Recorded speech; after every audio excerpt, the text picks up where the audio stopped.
Hi guys, welcome back to my channel. So today I'm back with another show recap, and this one is from The Chi, episode 4, The Girl from Chicago. So guys, I hope if y'all watching, please make sure you like, comment, subscribe, turn on post notifications, that way you be notified every time I post. Okay, let's get into it. So episode 4 starts off with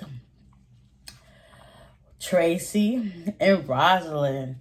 Cause y'all already know in episode 3, Rosalind was watching Duda and Tracy get it on. So basically, Tracy ended up, spending the night. And she thought she was in the clear walking down the stairs.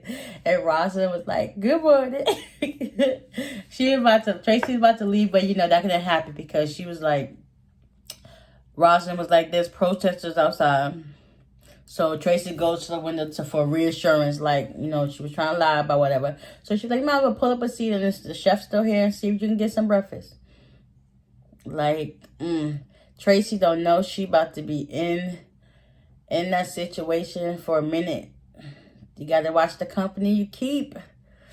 That's all I'm going to say on that one. Okay, and then after that happened, whatever, Kevin, Jake, and Gemma, they're in school and whatever. And Gemma and Jake got pulled into the principal's office, and Duda was there to, help Lindsay say a word or whatever. Because what Jake said on her show basically got the show suspended for how long, we don't know. Because the principal was there. However, the situation goes about we not trying to, have all that negativity being brought to our school and whatever the case may be. So after that, there was like, for Jake to speak up and say his truth, it's a bad thing. And Gemma was like, she wasn't having it. So they all planned to do a student walkout. But when that came to it, only 3 people came, which was Gemma, Jake, and some girl, Dakota.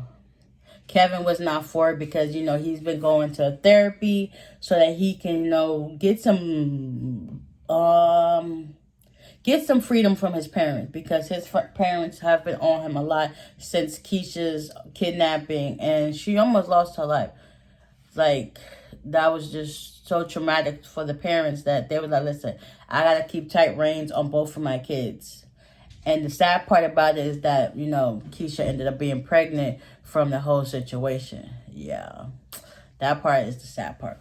So they're still looking for potential parents for Keisha's baby.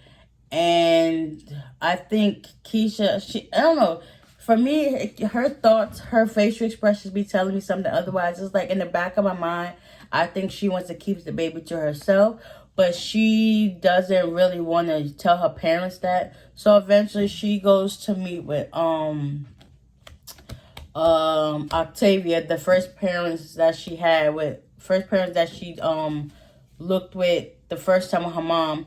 And she went to her office and she started talking to her about her designs and the stuff that she does. Yeah, so Keisha starts talking to Octavia about her. She basically went to her for a meeting to talk about her plans, I guess, and to see if she had asked her any more questions and regarding the baby. So she's there talking or whatever.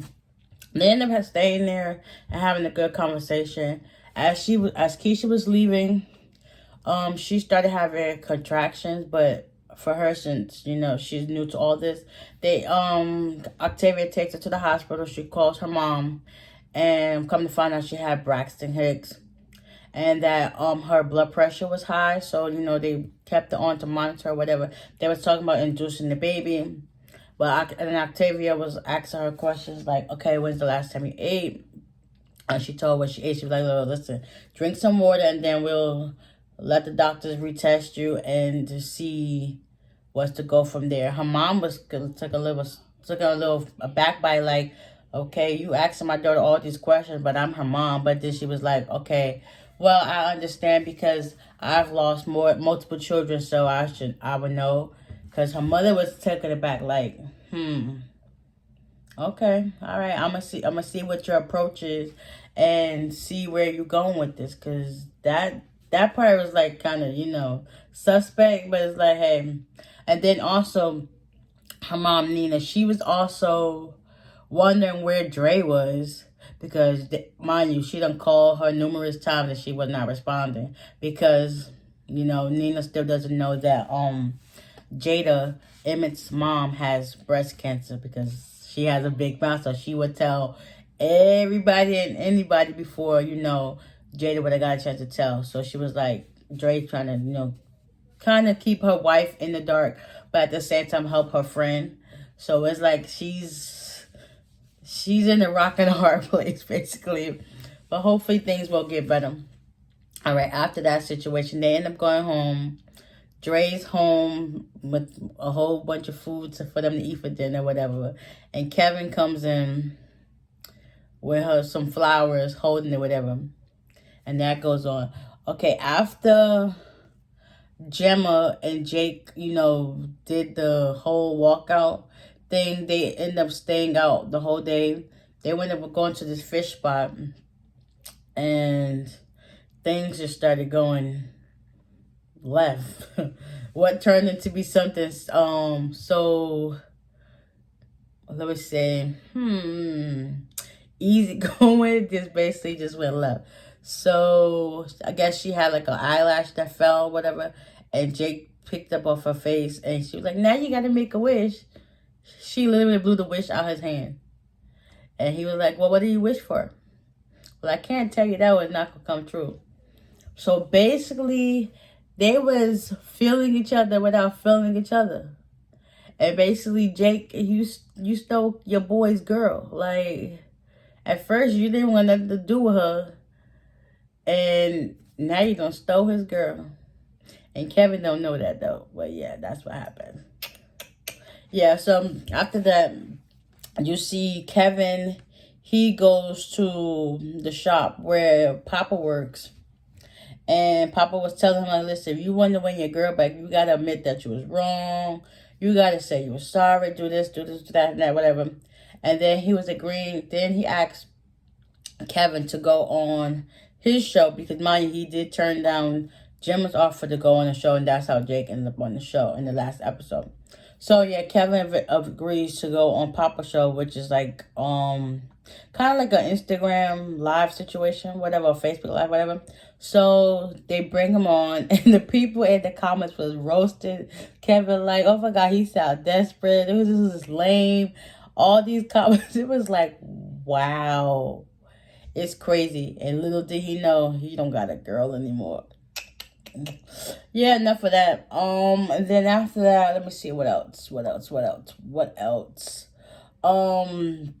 Duda, he takes Tracy, I guess, dress shopping or whatever to prepare for this event he has. And Tracy's like, well, why don't you take your wife? He was like, well, I mean, I've always heard her say nice things about me, so this right here would be a blessing and like a refreshing look on his part. But yeah, she about to be intertwined into that mess, and she's not gonna know how to get herself out. I can just feel it coming right now. All right, after that, what else happened? The girl that Imani was trying to get from Nuke out safely, come to find out that he had her killed. That was so sad. I was like, wow, she was really trying to fight for this girl. And then you got his her boyfriend, Trig. He really didn't want nothing to do with that. Then, when he did finally help, it was a little too late. And like she been asking him based on for like weeks and nothing to avail. And then when he finally do it's too late.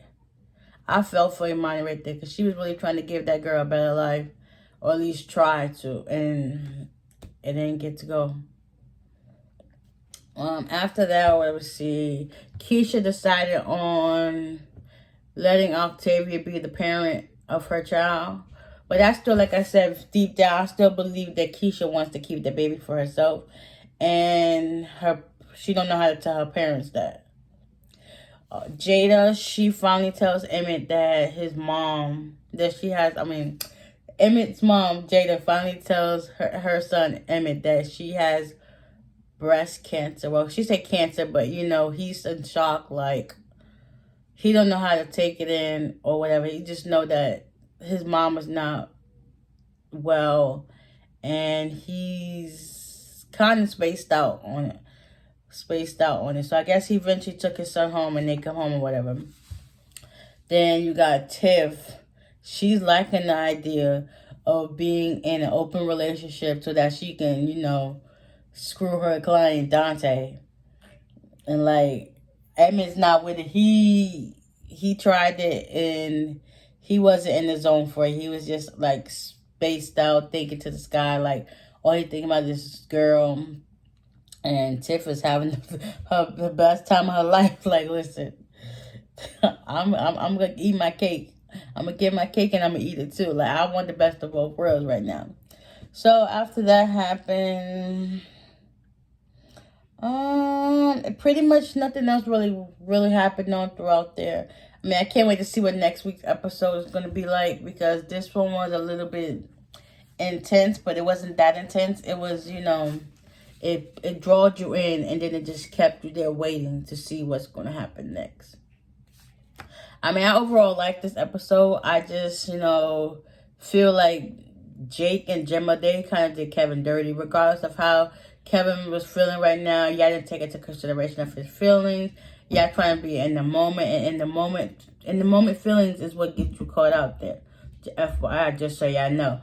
So yeah, that basically just wraps up this episode recap. I hope you guys enjoyed it. I know it kind of seemed like it was a little out of order, but y'all get the gist. If y'all watched it, y'all already know what went down, okay? So anyways, give me a like, comment down below, hit that subscribe button so that you can be notified when the next episode comes, and I'll see you in the next one. Bye.